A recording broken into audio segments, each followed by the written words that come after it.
Եթե չեք պատկերացնում ձեր կյանքն առանց ավտոմեքենաների, ապա դուք ճիշտ ալիքի վրա եք։ Շանթի եթերում ավտոշքերթն է եւ Երևան Ղարիբյանը։ Ողջույն։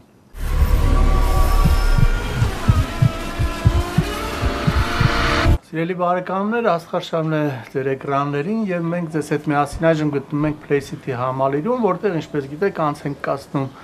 մրցարշավ մեր հայտնի մարդկանց միջև։ Այսօր իմ եւ ձեր հյուրն է աշխարհի 8 գոտիների հաղթող Վիկ Դարչինյանը։ Բարի օր, Վիկ։ Ինչպե՞ս ես։ Լավ, մերսի։ Վիկ ջան, դու մեր այն հայրենակիցներից ես, որոնք երբեք կապը չեն կտրում իր հայրենիքի հետ եւ ամեն անգամ առիթ լինի թե միգուցե նաեւ անառիթ ուղակի հայրենիք ես գալիս շուտ-շուտ։ Այս անգամ ինչն էր առիթը, որ եկար Հայաստան։ Նպատակս այս անգամ պետք է հայրենիք, պետք է գնալ ուղիղ Ավստրալիայից պետք է գնալ Ամերիկա, քանի որ մրցումներն են պատրաստվում եմ։ Նպատակս գալ Հայաստան մտնեմ, ուզում եմ Լեռնային Ղարաբաղ գնալ։ Նախագահի գնացի, հանդիպեցի վարչապետի հետ, բոլորի հետ այնտեղ հանդիպումներ ունեցանք եւ շատ լավ անցավ, գնացի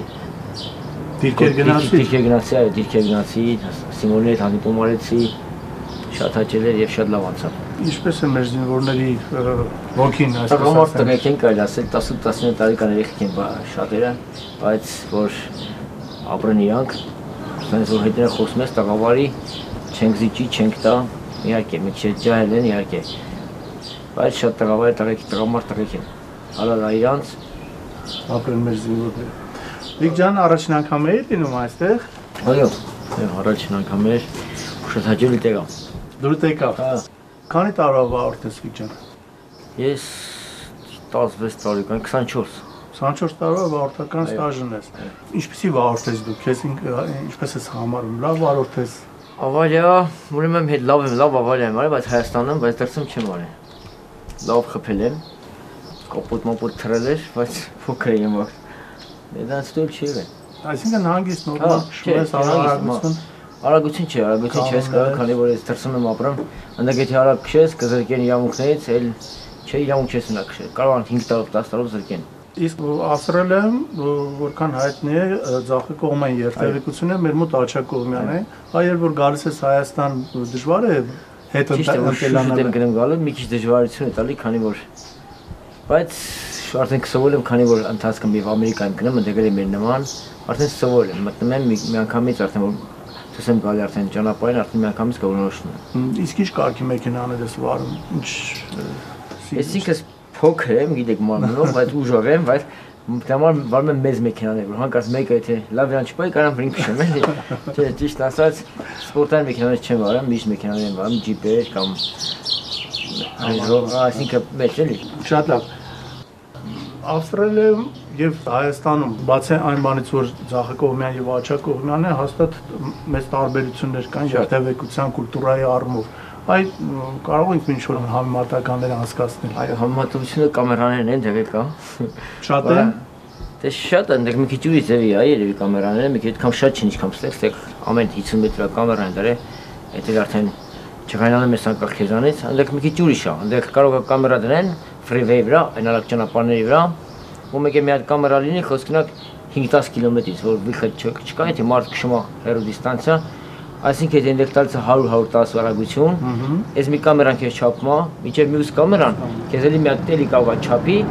այսինքն եթե թալքը մենակ հաշվարկում են, թե դու դրանից արագ քշել ես, թե ոչ, եթե պաշտպանում ես դու այդ արագությունը, իրանք չի նկարի, դա պայման չի քեզ ընթացքում էլի կամերա դնել։ Համար իրանք արդեն զգում են արդեն այդ մեքենան ավելի արագ գնացել է իր բանից։ Ավելի դեպի քիչ ավելի բան է լինի։ Շատ դեմոկրատական։ Այո, չի կար իհարկե, արագ քշել են նրա համար որ այս մեր պահին մենք մեր մոտ լավ կատարագործված չի այս անցումները, շատ ժամանակ ճանապարհներով են անցնում, միտեղ շատ լավ է որ կա կամերաներ, ինչ որ մի բան որ մեքենա ավարաններ չլինի, ժողովրդին տակը չգցեն, դրա համար ես ուրախ եմ, բայց մարդկանց մի քիչ ինտենսիվ է պահում իհարկե։ Չափի մեջ լավ։ Այո, բայց չափ մեջ ճիշտ կլինի, քանի որ արդեն զոհեր քիչ կլինի։ Սիրելի բարեկամներ, հիմա մենք նայենք Վիկ Դարչինյանի պարապմունքները, այնուհետև կվերադառնանք մեր զրույցին։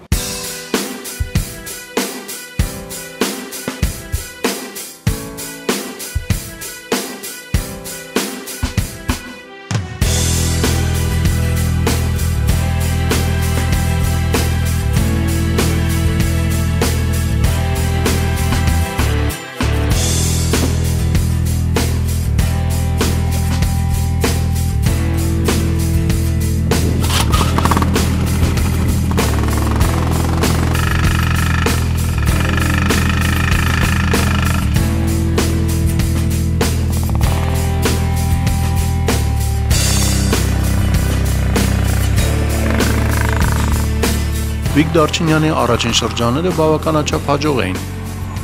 Երևում էր, որ նա մեծ պոտենցիալ ունի, սակայն մրցարշավային վարման փորձ ոչ այնքան։ Սակայն մեր նպատակն էլ հենց մեր մասնակիցներին մրցարշավային վարմանը ծանոթացնելն է, արագ եւ անվտանգ քշելու գաղտնիքները բացահայտելը։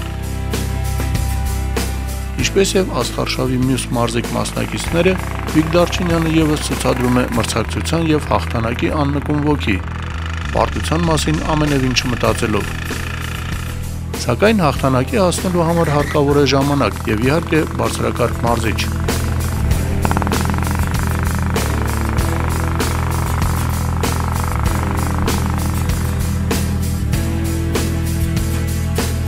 Գալիս ես հասնում ես ստեղ, ստեղից գազը չես թողում, լրիվ գազով, սենց մտնում ես այստեղ, ստեղ գազը թողում ես ու տորմուզ ես տանում, այ սենց եմ անում, դու բացի իրացկաս էսի տորմուզ, ստեղից ուրեմն այ ես վիճակով մտնում ես ու դուրս ես գնում նորից։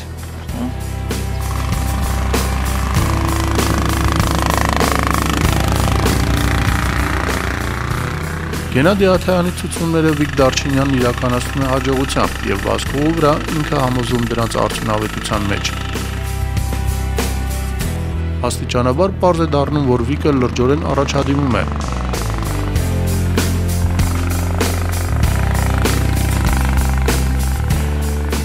Ինչպես վայել է իսկական չեմպիոնին, անվանի բռնցքամարտիկը առանց հոգնության դույզը նշանի ջանասիրաբար յուրացնում է իր համար բոլորովին նոր մարզաձևը։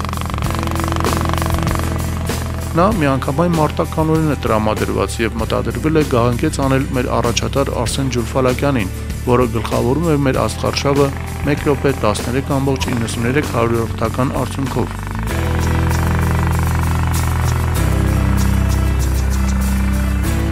Գալիս է ստեղ, այստեղ, այս գիծն է մեր, այս դեղինն է։ Ինչ որ անում ես, այս գծից հետո ես անում, տորմուզ ես տալի, գազը թողում ես, տորմուզ ես տալի։ Մտար ստեղ, հիմա նա այստեղ ոնց ես անում։ Այս քանը, որ դու մտար արդեն, երբ որ քո մոտ մեքենան այսպես նայում է, ռուլը դզի մի անգամից, դու գալիս ես ստեղից, հայտնվում ես ստեղ, հետո ստեղից սկսում ես ավտոն դզելը։ Իսկ ստեղ արդեն ուղիղ է։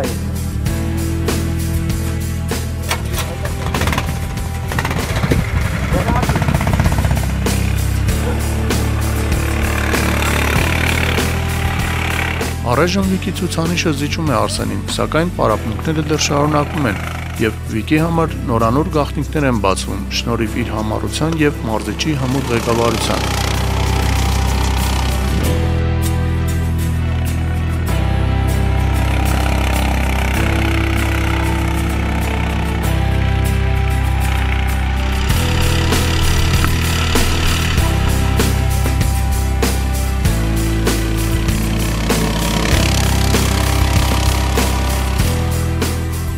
Ինտենսիվ պարապմունքների արդյունքում Վիկ Դարչինյանն ընդհանուր մոտենում է Արսեն Ջուլֆալակյանի ցուցանիշին, սակայն կկարողանա արդյոք բռնցքամարտի աշխարհի բազմակի չեմպիոնը գերազանցել ըմբշամարտի աշխարհի չեմպիոնին, կիմանանք հաղորդման վերջում, երբ կարձանագրենք Վիկ Դարչինյանի ստուգողական շրջանի արդյունքը։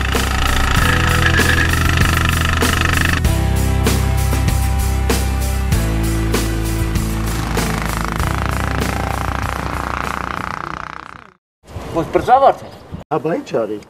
Աբա այդքան վազացրի ինձ։ Դու ինչպես ես գիտեմ միշտ մեկ պարապմունք է։ Հա, ես էլ պարապում եմ, հա։ Այս գլխաշորը քեզ նվեր։ Մերսի։ Ասել։ Ինչ ասել։ Հալա ռեկորդը ինչքան էի։ Այլա, նայ, ամենավերը։ Վիճան, ինչ տպավորություններ ունեցար այսօր քո վարման ընթացքից, քո առաջին շրջանից, մինչև վերջին շրջան։ Առաջ գիտեի հենց եմ մտածում, դե սա մի քիչ ուրիշ է, ռելեի վարիանտ, մի քիչ եմ մտածում, որ տորմուզ պետք է օգտագործել, բայց հենց դուս եկա որ տորմուզը այս սպորտացիայի մեջ պետք չէ, ինչքան շատ գազ,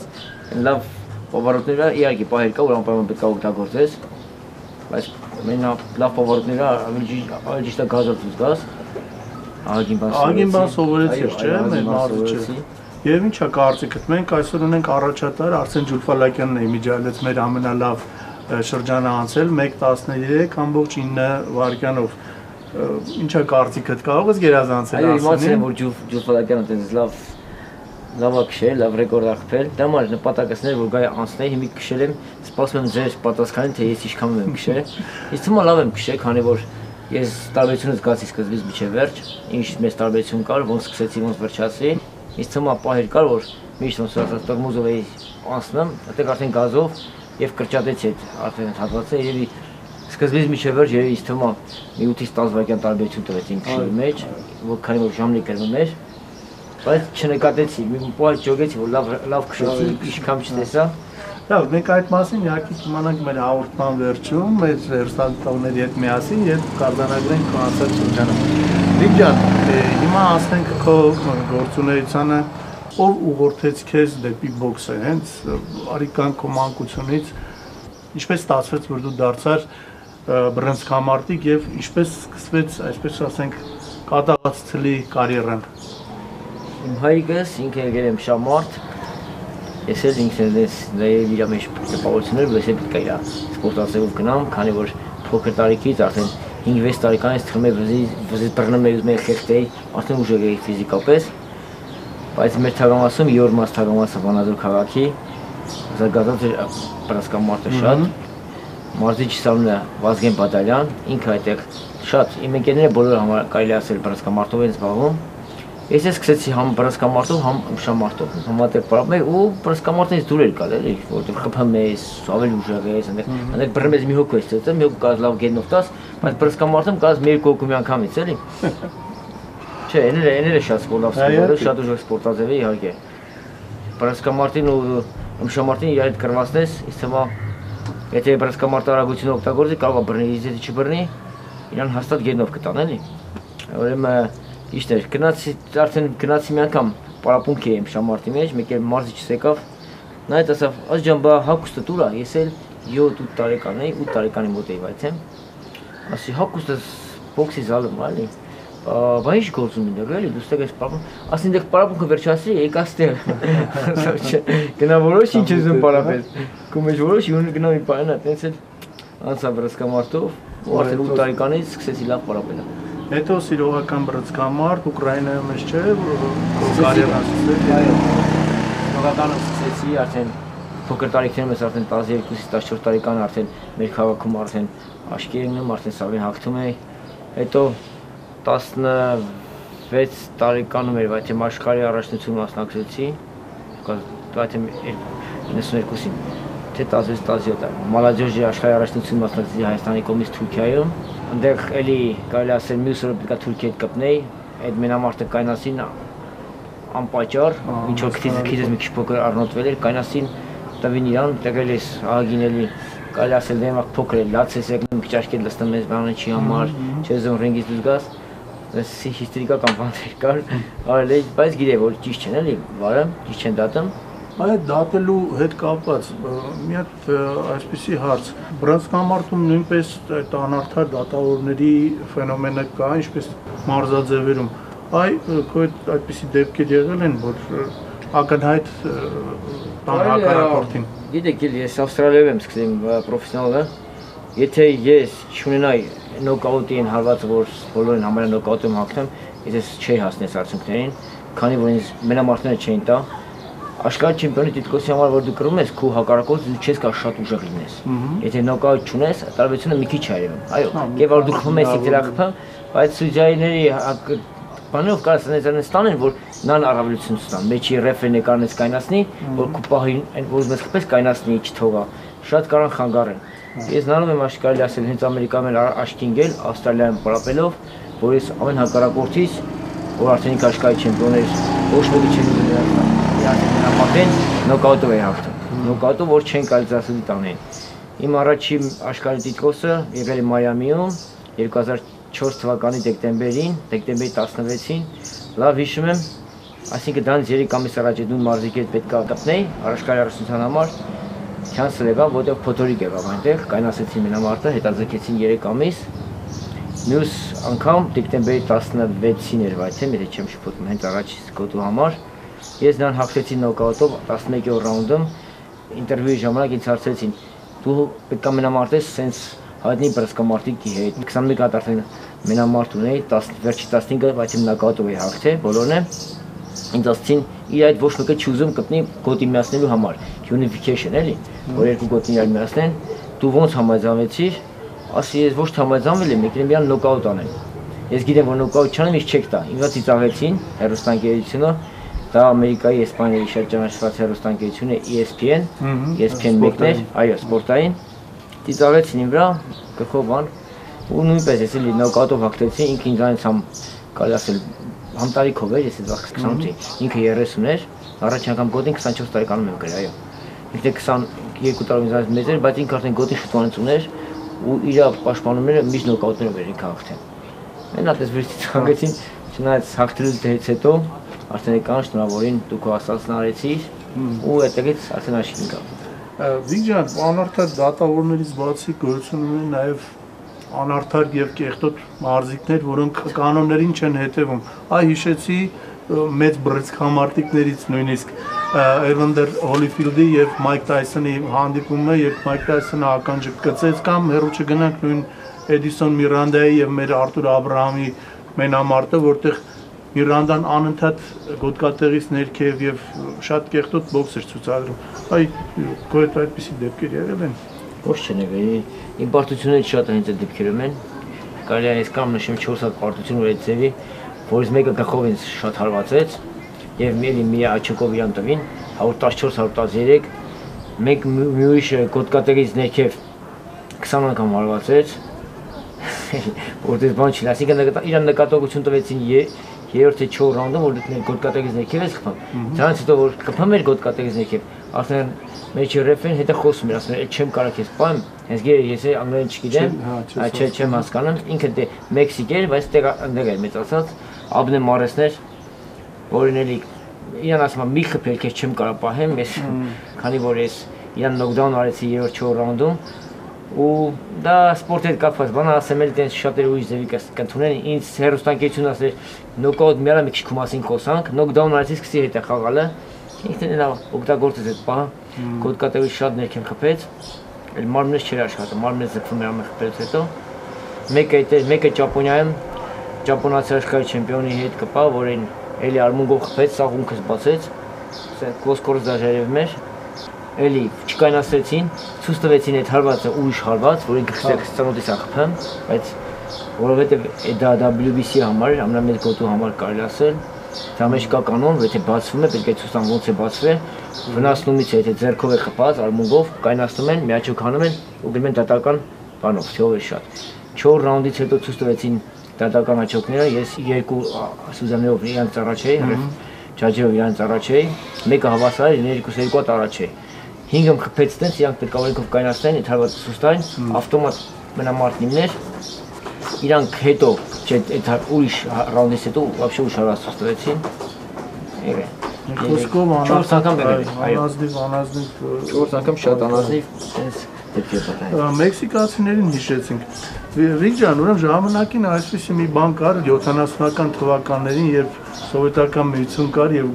ունենք Երևանի Արարատ թիմը, Արարատին համարում էին Մոսկվայի չեմպիոն, որովհետև երբ գնում էր Մոսկվա, բոլոր Մոսկվայի թիմերին հաղթում էր, ինչպես նաև Երևանում։ Համանման մի երևույթ էլ կարծես քո հետ է, դու կարելի ասել Մեքսիկայի չեմպիոնն ես, ինչքան մեքսիկացի եղել է, բոլորին հաղթել ես։ Շատ է պատահել մեծ։ Եվ քեզ անվանում են killer, հա, Mexican killer։ Այո, իմ անունը դրել են Mexican killer, բայց դրանով չի համարվում, որ մեքսիկացիք չեն սիրում, քանի որ ես իրանց հանդեպ ված չէի, ես ասում եմ սիրում եմ մեքսիկացի բարձրամարտիկներին։ Շատ ուժեղ դպրոցուն են, չէ՞։ Հա, շատ լավ։ Մեքսիկացիք միջև 70 կիլոները կարելի ասել աշխարհում առաջինն են։ Իրանք ինձ կային Mexican killer ասել, որովհետև ես ամեն մենամարտից առաջ պրես կոնֆերենցիայի ժամանակ ասում էի, որ կարողոս մի քիչ իրան ուրիշ ձևեր պահում, ասում էի դու ինձ որ ռաունդին ասում քեզ նոկաուտ անեմ, ավելի շատ շոու էի անում, բայց անում էի իմ ասածը։ Դրանք ինձ սիրում են, բայց ասում եմ, որ մեքսիկացիք շատ լավ մարզիկներ ունեն, շատ լավ խրասկամարտիկներ ունեն, իրանք կռվարար են, կռվող տղամարդ տղեկ են, դրանից հետևում են, բայց իմ ասածին ես ասում էի, իմ ընկերները այդ մենամարտից հետո որտես կոսացի, մեկնում են Մեքսիկո, Իսաղի Մայկեքով, իրանց ընդ ավելի լավ են վերաբերվում, քան այդ Արշինյանի թիմն շատ ուշադրություն են դարձնում, ուզում ասեմ, որ բաց չեն տրամադրված։ Հարգում եմ։ Այո։ Վիգջան, բռնցքամարտի մեջ, ինչպես ասենք ֆուտբոլում գոյություն ունի արքա, որը համարվում է Պելեն, այդ բռնցքամարտի մեջ կարծեմ Մուհամեդ Ալին, որը մի քանի օր առաջ մահացավ, երևի համարվում է Մուհամեդ Ալին ամենաբարձր, ամենալավ բռնցքամարտիկը, քո կարծիքը։ Այո, իր ստիլը, որ սպայն ոչ մեկը կա, դες լավ աղոթներով խաղերով կամ ձեռքերով ու ցեցել քաշել։ Սանդր քաշերի մոտ է բանը չես տենա։ Սանդր քաշերը ավելի շատ մի հարվածիվով են գնում, որ խփեն, գցեն, նոկաուտով հաղթեն։ Իսկ իր ստիլը շատ ուրիշ էր, ինքը շատ լավ տենում էր։ Տեխնիկան շատ արագ էր։ Մենք ունենք Հակոբ Կուքյանը, որը շատ լավ տեխնիկա ունի, իհարկե, ինքը շատ է լավ տենում։ Ինքը քանի որ մենք այդ վաքսի իրականում մենք մասկեքով ենք, էլի ինչ որ մի քիչ կավա պաշտպանում էր, այդքան շատ չէ, մասկեն ճիշտ է, բայց ինքը շատ լավ էր տենում, ամեն ինչ զգում էր, ամեն հարվածը զգում էր, համար ինքը շատ անհանեց եւ անունեցավ եւ համարվում է greatest ամենալավագույնը բոքսի պատմության մեջ։ Վիգ, դու փաստորեն երկար տարիներ 2000 թվականից որքան հիշում եմ, ներկայացրել ես Ավստրալիան, այնուհետև հանդես ես եկել մեր Հայաստանի դրոշի ներքո։ Եվ 6 գոտի նվաճել ես Ավստրալիայի համար, ճիշտ է։ Մինչև քո Ավստրալիայում այդպիսի մեծ նվաճումների հասնելը, ինչ վիճակում էր բռնցքամարտը ընդհանրապես Ավստրալիայում եւ արդյոք քո այդ գոտիներով այնտեղ բռնցքամարտի մակարդակը բարձրացավ, ավելի հեղինակավոր դարձավ։ Մինչև 2000 թվականը իրանք ունեն երկու ճանաչված բռնցքամարտիկ, որից առաջինը հենց իմ մարզիչն էր, Ջեֆ Ֆենիկ, որը դարձել էր երրակի աշխարհի չեմպիոն 3 քաշային կարգերում։ Իսկ դրանից հետո դարձել էր բացարձակ աշխարհի չեմպիոն Կոստա Ձուն։ Կոստա Ձուն ավելի անունով էր պահին, քանի որ ինքը ավելի կռվարար էր, ավելի աչքինով, այո, շատ ճանաչված էր Ավստրալիայում միջև մեկնելը։ Մենք էլ նույնպես այս պահին շատ լավ մոդիկ ընկերներ ենք իր հետ։ Դրանից հետո ես հաղթել եմ 8 աշխարհի գոտի, 3 քաշային կարգերում։ Այո, նույն գոտիները, որ Կոստա Ձունը հաղթել, ես եմ հաղթել։ Ես եմ տանցում բացարձակ աշխարհի չեմպիոն արել նույն գոտիներով ու 3 քաշային կարգում։ Այո, Կոստան մնացել է մի քաշում, 63.5-ում ու ամեն սակի ամենամարտն արել է այդ քաշում։ Ես առաջի գոտիները հաղթելուց հետո բարձրացա երկրորդ քաշային կարգ, պարտություն տարա այնտեղ 2007 թվականին, հապացուցեցի, հաստատեցի, որ դա իմ սխալն է եւ դառա մի տարվա մեջ դառա բացարձակ աշխարհի չեմպիոն։ Այդ պարտությունները դժվար է տանել։ Այդ 2007 թվականի պարտությունը ինչքան այդ Նոնիտո Դոների հետ թվում է, եթե այդ պարտությունը չլեր, ես կամ ավելի անուն չէի ունենա, քանի որ կբավարարվեի, կամ կարող մնայի տենց գոտին պահեի, պաշտպանեի։ Եթե ես գնալ, շատ բռնցքամարտիկներ կա ու 30-40 անգամ պաշտպանել են, բայց իրանք այս պահին չեն հիշում, չեն թվարկվում, քանի որ մենակ պաշտպանելով այդ կամանում չես անի, որ սկսում ես քաշել բարձրանալ, ավելի շատ է քոնը հայտնի լինում։ Դա համար ես չբավարարվեցի ու մոտս կարեց հարցը, որ դա լավ դառա աշխարհի չեմպիոն, բա հետո ասի չէ, որ դառնեմ աշխարհի չեմպիոն, բեր փորձեմ բացարձակ դառնամ, բացարձակ հետո ուրիշ քաշեմ։ Դա համար մինչև այս պահին ես 40 տարեկան եմ, մինչև հիմա մարզվում եմ։ Իմ նպատակը որ 4-րդ քաշում աշխարհի գոտի հաղթեմ, քանի որ դա էլ արդեն կդառնա պատմություն 3 քաշային կարգում, որ նայեք շատ մարդ է դառել, բայց 4-ում ավելի քիչ, շատ քիչ։ Եվ որից մեկը բացարձակ, այո։ Բացարձակ այս պահին շատ դժվար է դառնալ բացարձակ աշխարհի չեմպիոն, քանի որ գոլ հաղթում է գոտի, իրան չես կարող զաստավիտ անես, որ ուրիշ չեմպիոնը կռվի։ Ինքը կարա իր տասնյակից, եթե մեկը դառը արդեն համար 1 շատ ժամանակով, մի տարվա ընթացքում պետք է համար 1 հետ կռվի, կամ կանանտրի համար 10-ի հետ, համար 8-ի հետ, որն ուզենա։ Իրան մենակ գումարը կստիպի որ կռվի, եթե լավ գումար տան, ասեն ուրիշ չեմպիոնի պես կռվում։ Իսկ եթե ինքը չուզենա գումար հետևից չգնի, ավելի բաց հետո լավ գումար է աշխատում, ինքը կարող մնա 20 տարի աշխարհի չեմպիոն, ընտրի իր հակառակորդին։ Շատ լավ։ Հիմա դու այդ 4-րդ գոտու նվաճման ճանապարհին ես, չէ՞։ Հիմա դու գնալու ես Ամերիկա եւ այնտեղ ինչ մենամարտ պետք է լինի։ Պետք է գոտու խաղ լիներ, էլի մեքսիկացի հետ։ Ավստրալիայից արդեն մեկնում է այստեղ հրաժարվեց։ Եկա, էլի ոնց որ համայնքից հրաժարվեց, ինձ ասին դու գնա կհամային կգտնի անպայման։ Եկա այստեղից ծաղկազորում էի, պարապմունքներ էի անում, իմացա որ հրաժարվել արդեն կոնտրակտի կապել, որ հիմա Ճապոնիա կգտնի։ Իսկ հիմա պատճառը որ գիտի որ ավելի ուրիշն է ընտրել, որ կարա պաշտպանի գոտին, իր համար եթե պարտությունը ինձանից տանի, իմ տարիքն է մեծ, իրան էլ գոտու խաղ չեմ տա։ Երևի դա։ Ոչ թե երևի դա հաստատ է, քանի որ ես կպել եմ աշխարհի չեմպիոնների հետ, ինքն էլ կպել է նրա հետ, որ նրան հաղթել եմ։ Հիմա պաստորեն դու գնում ես դեռ 100%-ով համոզված չես որ մենամարտ կունենաս, թե Չէ, ունեմ։ Հիմա ունես, այդ հնգյակի մեջ պետքա Այո, երի մեքսիկացի է, որ արել է 26 մենամարտ, 21 հատ նոկաուտով, պարտություն չունի։ Էլի, ուժեղ մարզիկ է։ Ես ինքը պետք է մենամարտենք, մեր կրող արդեն գոտու համար պետք է կպնի։ Իսկ ձախլիկ է թե աշլիկ։ Աշլիկ։ Այսպեսի մի բան կա բրոնզկամարտի մեջ, որ ձախլիկների հետ դժվար է մենամարտել է աշլիկների համար, քանի որ աշլիկները շատ են, ձախլիկները քիչ, բայց տվյալ դեպքում հակառակ իրավիճակն է, դու ձախլիկ ես եւ քո հիմնական մրցակիցները աշլիկ են։ Մենք շատ պրոֆեսիոնալ ենք շատ այս մարզիկներ, որ ասում են, եթե ձախլիկա չեմ ուզում կպնեմ, հետո աշլիկա չեմ ուզում կպնեմ։ Դա այդպես բան չկա, սա մարդուց է գալի, ոնց քեզ կտրամադրես, եթե դու հակտես, որ դու ուժեղ ես, բոլորից էլ ուժեղ ես, հիմա ձախլիկ լինի, ուզում աշլիկ։ Հիմա կապ չունի։ Հիմա աշլիկ ալեմ շատ ուրախ եմ, ձախլիկ ալինեմ ավելի ուրախ եմ։ Ինչու՞ համար, որովհետև ձախլիկին քիչ է պատահում, ինքը պատրաստ չի ձախլիկից հարվածներ ուտելու։ Դրա համար ես էլ երկուսն էլ հիմա տարբերություն չկա։ Վիգ ջան, մեր հաղորդման մեջ ունենք մի հատված, որը նվիրված է ֆուտբոլին, այժմ Եվրոպայի առաջնությունն է գնում եւ մեր հովանավոր գործընկերը Վիվարո ընկերությունը մեր մասնակիցներին բոլոր առաջարկում է կանխատեսումներ կատարել ֆուտբոլային խաղերի վերաբերյալ Եվրոպայի առաջնության։ Մեր բոլոր մասնակիցները իրենց կանխատեսումներն արել են, հիմա քո հերթն է նույն բանը կատարելու։ Ես հիմա ասեմ, որ խաղի մասին է խոսքը եւ փորձի Կոքրիկ մի քիչ կոքրից թափ։ Այո։ Խոսքը վերաբերում է Խորվաթիա, Իսպանիա խաղին, ուրեմն Վիվարոն սահմանում է գործակիցներ, Խորվաթիայի հաղթանակի համար 3.99, ոչ ոքեի համար 3.52, իսկ Իսպանիայի հաղթանակի համար 1.85 գործակից, այսինքն Իսպանիան ֆավորիտ է համարվում։ Հիմա դու պետք է կանխատեսում կատարես, թե ով կհաղթի այս խաղը, ինչ հաշվով եւ որ թիմը առաջին գոլը կխփի։ Պետք է ասենք առաջի գոլը պետք է Խորվաթիան խփի, բայց Իսպանիան պետք է հաղթի։ Եվ ինչ հաշվով 2-1։ 2-1 օգուտ Իսպանիայի առաջին գոլը կխփի Խորվաթիան։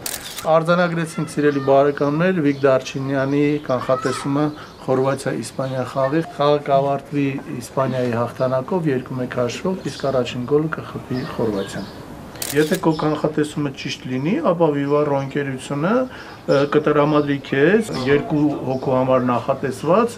VIP օթյակի հրավիրատոմս անգլիական Արսենալ խաղի մի որևէ կենտրոնական։ Այդ երբ հուլիսի կեսերի Աշտան կողմ։ Եթե քո կանխատեսումը ճիշտ եղավ, ապա քեզ հարմար ժամանակ, չէ՞, պետք է խոսանք ուրախանանք։ Անպայման։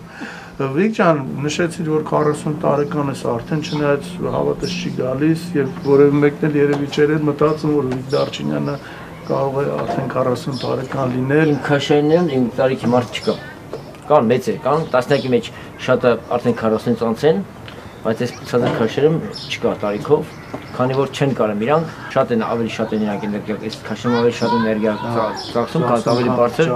ավելի շուտ են իրանք ֆորմից դուրս գալի ու կտային են, էլի։ Հա, հասկանալի է։ Եվ պաստորեն արդեն կարիերայի հավանաբար ավարտի մասին էլ երևի պետք է մտածես ինչ-որ ժամանակ հետո։ Դե նպատակս կարիերան կարամ հենց հիմա էլ ավարտեմ, եւ մեկ կարամ ասեմ որ չեմ կպնում, քանի որ ասում եմ նպատակս 4 քաշում գոտի կրելն է։ Սա իհարկե իմ կլինի 9 գոտին, բայց 8 կամ 9 դա այդքան տարբերություն չի տալի։ Չնայած դե 8 էլ շատ քիչ հաղթող կա պատմության մեջ։ Այնակ, բայց որ 3 ու 4 քաշ, այդ դա է շատ մեծ տարբերություն տալի։ Ուզեմ փորձեմ, քանի որ հավեսս կա, պարապմունքներ անեմ, պարապեմ, ծեծեմ, կռվեմ, ռինգում, մենակ ռինգում։ Դրսում չի պատահում, քանի որ ճանաչում են, չեն ուզում։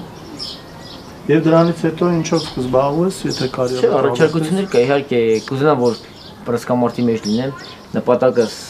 մեծ ակումբ բացեմ Ամերիկայում, բերեմ մեր ամբողջ աշխարհի հայերին, այս բանը հենց հիմա ոգնամ Ամերիկա, արդեն պետք է հանդիպում ունենամ։ Ճիշտ է, կողքից էլի գործեր կլինի, բիզնեսներ կլինի, բայց դա չի, նպատակը բռնցքամարտի մեջ որ լինեմ ու իմանալս մի շեշտի։ Քանի որ Ամերիկայում մազգանունը շատ հայտնի է, ունելով ակումբ ունենալ լավ բռնցքամարտիկներ, հեռուստաընկերությունները ինձ իրավունք կտա, որ այս բռնցքամարտիկներին ցույց տամ աշխարհին։ Վիգ, իսկ իրականում կարծում դպրոց բացեցիր, կա։ Իրականում մարզիչ դպրոցն է, Արման Նադարչյան, իմ էլի իմ փոքր եղբորտական է, ինձ էլ շատ լավ բռնցքամարտիկ է, ուզում եմ որ ինքը պրոֆի մտնի շուտով, մի հատ արդյունք տա սիրողականը, հետո մտնի պրոֆի, ունդով ավելի շատ։ Այսինքն Դարչինյան ազգանունը պետք է շարունակի բռնցքամարտում մեր դրոշը բարձր պահել։ Իրանն էլ Դարչինյան Արման Կիևական է, կլսեք։ Այո, շատ շուտով ինձ թվում է։ Վիկ ջան, շատ շնորհակալություն, որ եկար մասնակցեցիք մեր աշխարհշավին։ Մենք ուրախ ենք քեզ հյուրընկալել մեզ մոտ։ Այժմ սիրելի բարեկամներ, մենք ձեզ հետ միասին եկեք հետևենք Վիկ Դարչինյանի անցած շրջանին եւ միասին էլ արձանագրենք նրա արդյունքը։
Այսօրվա համար նախատեսին ենք այսքանը, ես ձեզ հրաժեշտ եմ տալիս, հուսով որ կհանդիպենք մեր հաջորդ թողարկմանը։ Առայժմ